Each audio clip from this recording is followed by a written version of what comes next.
Triple tip à tous, j'espère que vous vous portez bien, moi ça va. J'aimerais vous parler sur la réincarnation et la succession des liens qui poursuivent notre âme.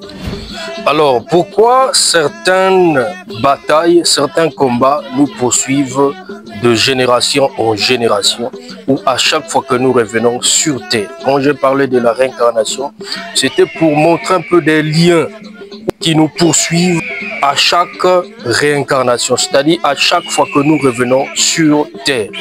Je m'explique. Alors, certains liens découlent du fait que nous revenons sur Terre à maintes fois à cause de notre incapacité à terminer notre mission terrestre. Une fois, je vous ai parlé sur les sauts qui se trouvent dans le rouleau de la vie. Alors, dans chaque vie, lorsque nous vivons sur Terre, ne vous dites pas que c'est la seule vie. En tout cas, c'est une fausseté. Que vous le croyez ou pas, c'est le cas.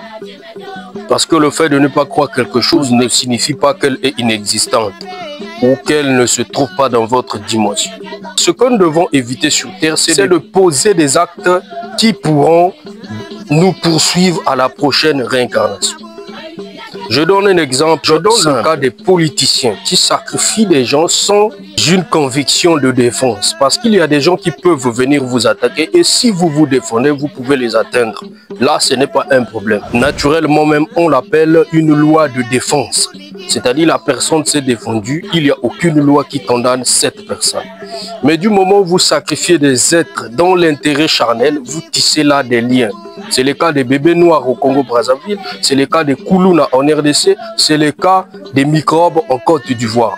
Ces genres d'individus ne se rendent pas compte qu'ils iront dormir un jour. Dormir signifie simplement mourir. Exemple, j'ajoute à cela cet exemple. Aujourd'hui, si, tel qu'aujourd'hui nous nous trouvons un samedi, j'ai des dettes sur moi, je dors pour me réveiller le dimanche, cela ne signifie pas que mes dettes vont disparaître. C'est comme la mort, retirée de la terre des humains sans qu'ils payent dès ses actes. Non, détrompez-vous, il reviendra. Parce que quand une telle personne meurt, le portail du temps fait quoi? Le portail du temps refuse de te faire traverser au-delà des 3 premières dimensions. C'est pourquoi il est très nécessaire d'éviter d'aller dans n'importe quel enterrement parce que ces genres d'esprits deviennent des esprits errants, des âmes errantes. Ces âmes finissent toujours par chercher un corps pour revenir.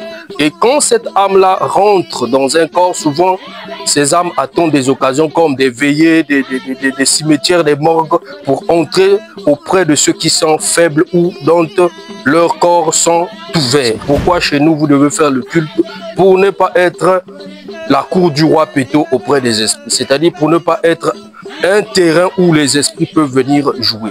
Et ces genres de personnes reviennent sur Terre pour payer. Lorsqu'ils reviennent sur Terre, je pèse même le mot que ce soit politicien, toute personne qui a l'habitude d'assassiner, ça c'est le premier cas. Il y a plusieurs mal que nous faisons. Il n'y a pas que tuer des gens. Ils reviennent sur Terre, ils reviennent surtout dans des familles, souvent pour payer, parce que c'est la loi du karma, pour payer, ils reviennent dans des familles des fois très pauvres, remplies de liens, pour qu'ils payent de ces imbéciles. Vous voyez comment certains liens poursuivent nos âmes. Et des fois, ils naissent, ces genres de personnes, dans des corps handicapés. Je ne dis pas tous les handicaps payent forcément la loi du karma. Non, la majorité, c'est le cas. C'était pour vous dire que quand vous vivez sur Terre, évitez de tisser des liens qui pourront poursuivre votre âme. Des liens qui poursuivront votre âme et pourront vous empêcher. Et là, la personne fait quoi? La personne redouble sa classe. Parce que quoi? La personne a déposé son corps, c'était un sommeil. Elle doit revenir pour payer ce qu'elle a laissé comme mal sur la terre des humains. C'était Manangoya Gérate, le grand phénix et le grand frère de tous les esprits.